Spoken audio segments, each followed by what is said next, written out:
police with no guns in the United States, in California.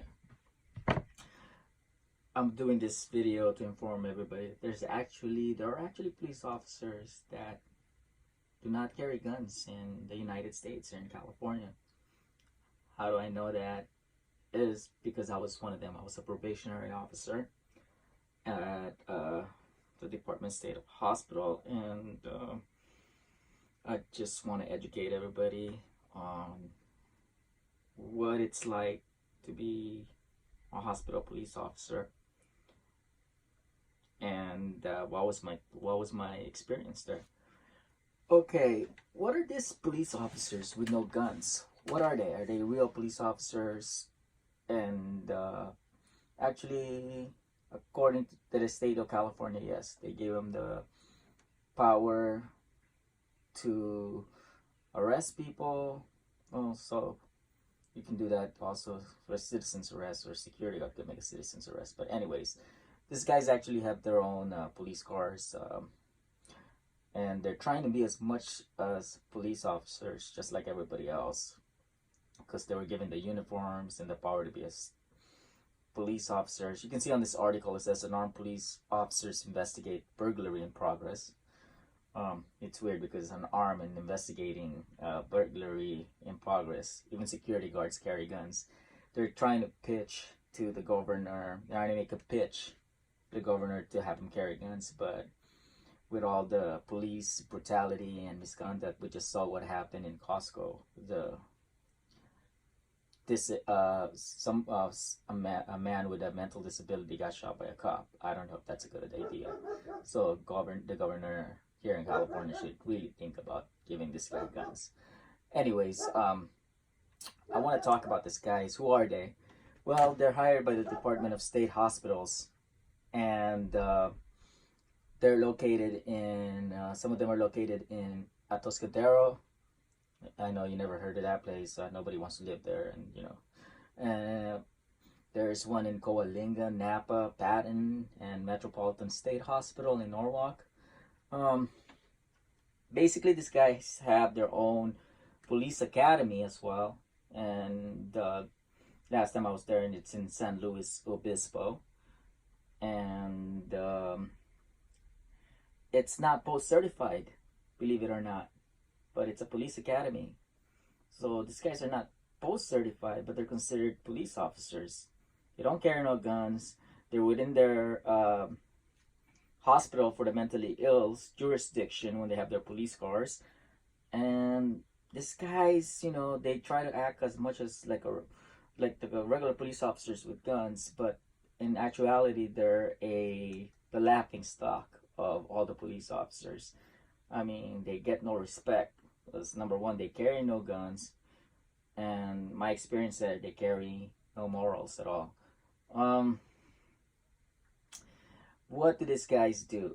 From my experience, I was hazed there. I was a new recruit, and a lot of these guys, let me give you a history. A lot of them are, number one, they came from a prison system. A lot of them are prison guards, and they want to be a police officers. Of course, a lot of them tried a police department, and they found something on these guys that they didn't like. So no, they have no choice but to apply at this police department with no guns, and they actually hired them. And a lot of them were rejects from the sheriff department, police academy, and a lot of them actually did something bad at their police, or they're being investigated, and so they couldn't make it, and they actually transfer here.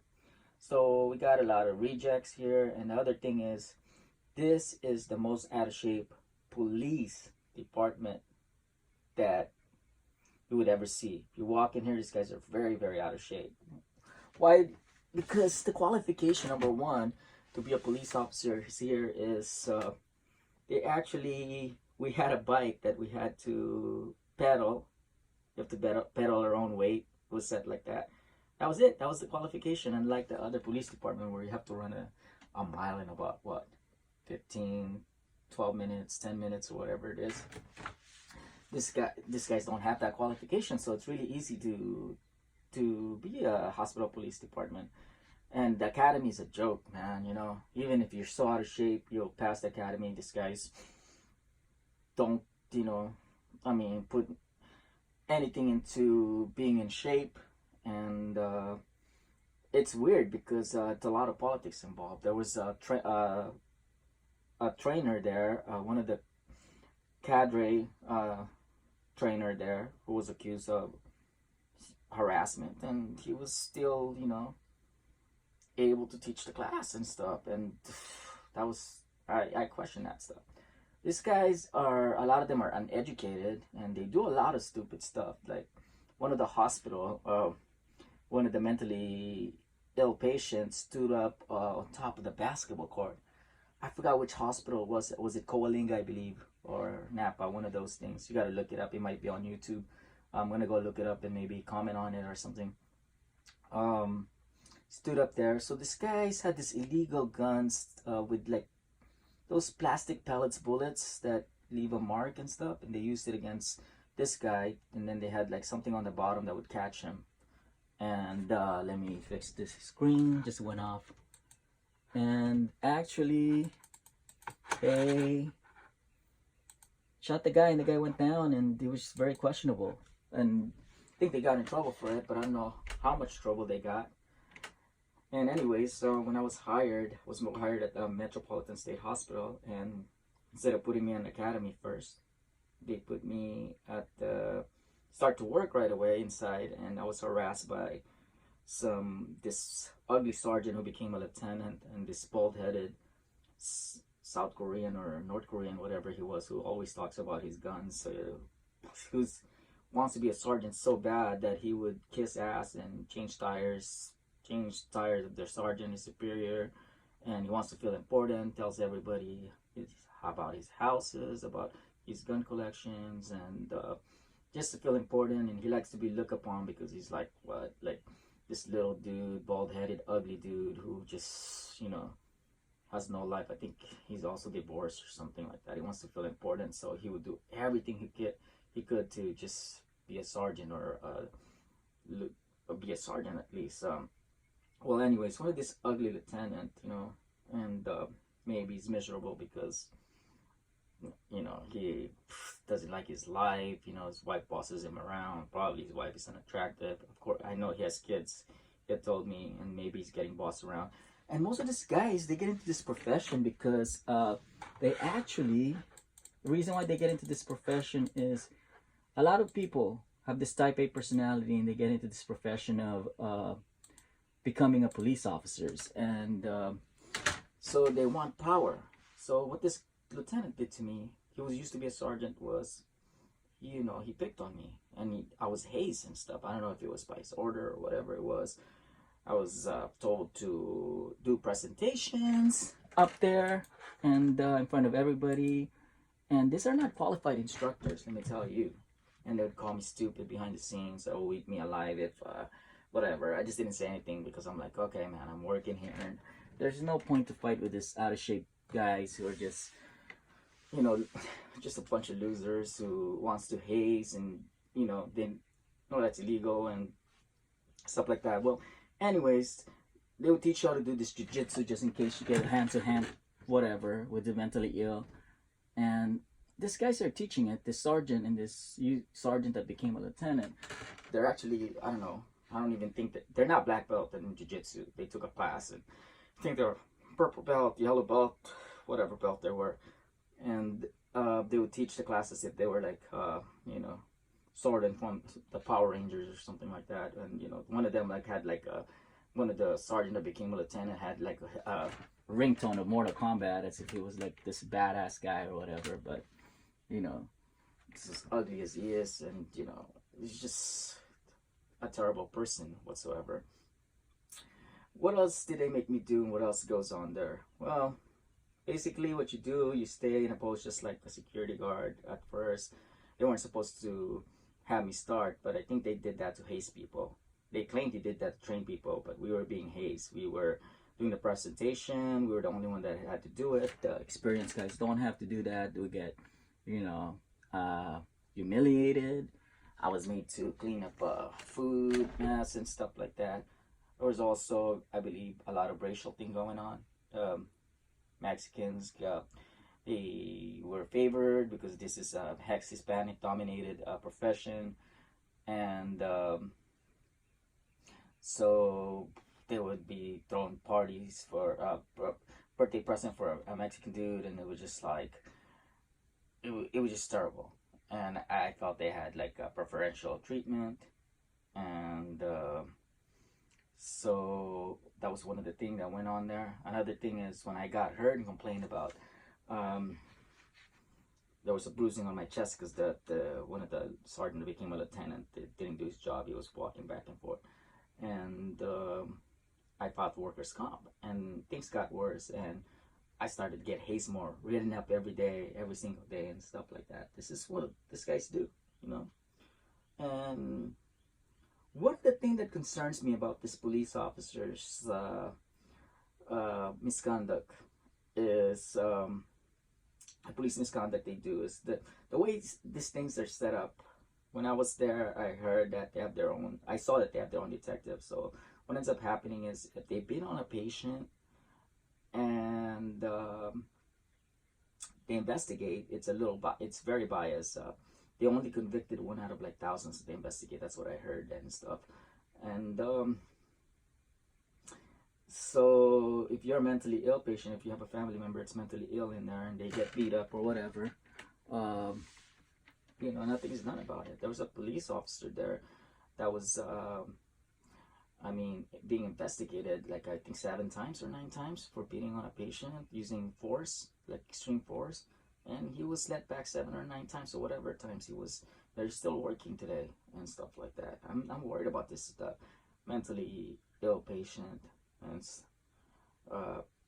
so another point of me doing this, if you're ever hazed by these guys, they do something. Another thing they did to me is they set me up to lose my job, to be fired. They would set you up for something, you know. They would talk to somebody about it. They like using probationary officers, which is considered a police misconduct, and they would convince them to say something that you didn't do or whatever, just because they hated you. And if you ever complain about things that they were doing wrong, like I had complained about harassment inside the barracks when I was there, when I was in the academy, and they set me up. Another officer tried to say things that I did this and that. This is one of the things they do. A lot of these guys have the prison mentality, thug mentality, because that's where they came from, and that's illegal. If they ever did do this to you, contact me. Right here, YouTube comment or hospital police misconduct at gmail.com, and hospital police misconduct at gmail.com, and I will testify in your behalf on the things that I experience and stuff. There's a lot of ways you can fight back, and if you do, I know they have the police union, but the police union works for the state, and they're not going to fully represent you, because when I filed for what do you call that, complaint to the one of those, not fair and I complained to fair and housing and employment, but there's another place I complained at, the CEO, I complained to them also. And then the police union that we have, actually he wasn't doing anything until he found out that I complained to fair and housing and employment. And the other place where I can complain, the CEO, whatever it was called, it's like fair and housing and employment. Then he went to the judge and said that, about bad faith. I was set up also by one of the chief. He said that he would, like, when I was being hazed, because I complained about like retaliation when I filed for workers' comp, he wasn't going to put all the write-ups that they did when I complained about, so they let me alone for 2 months. And the police union, finally, when he found out I complained to fair housing and employment, talked to the judge and said that was bad faith. But then he called me and would not put it in writing or email me, because he's smart enough not to put it in writing, and said, you know what, we can't put bad faith, it's not bad faith. He was trying to protect the interests of the state. He didn't want it to be out there that this guy does police misconduct, which they do. And So what you should do if they do that to you, go to Fair and Housing and Employment while you're still employed, because they're going to try to get rid of you. Once you get rid of you, it's a little harder to fight against these guys legally. And also you complain to the FBI, police, if they do police misconduct, they set you up, like they use probationary officers, you can complain to the FBI. I'll let you know where they are. They have stations, and I also went to see them and complain. So email me at hospital police misconduct, this guys, if these guys do something to you. Also, these guys carry no guns. Some of them are open campuses. You can see how ridiculous these guys are. But some of them I try to, like, okay, follow you, whatever. You know, they can give you tickets and stuff like that. And, you know, some of them are ticket happy. They want to feel like real police officers, or because they're actually police officers, they're given that rights, but it's just police officers with no guns and no morals, and it's just laughing stock of everybody. It's just the lowest of the low. And like Metropolitan State Hospital, you could walk in there and actually it's an open campus and see these guys carry no guns and stuff. The other thing about this guys, if you go to my experience at Metropolitan State Hospital, is if you go to the manager, they'll try to hide it. They'll try to be like, oh, he's not available, she's not available, or whatever. Anyways, what you could do next, if they do something to you, they hate you, they're doing something bad to you, complain to Fair and Housing and Employment. Go get some mental help at your doctor, psychologist, psychiatrist. They have a work, actually, people don't know this, they have a work shops for people that got harassed at work, or getting bullied at work or something. And they would help you, and that would make your case really strong. And so that's the thing. I gotta look up that thing where you complain at when you're getting bullied. The other part where it's like Fair and Housing and Employment, starts with a C. It's what is it called? CEO at work. Let me double check to see if I can see it here. COO, is it?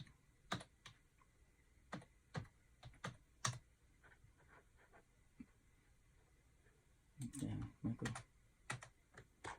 Okay, anyways, it's not here, but just look it up. It's one of those rights you have at work, and hopefully this is educational. I'll put more posts out there and about this, guys, because I really want to prevent police misconduct and other things. So anyways, we'll stop it for now, and then I'll do more videos, and hopefully that would help out. Okay, thank you so much.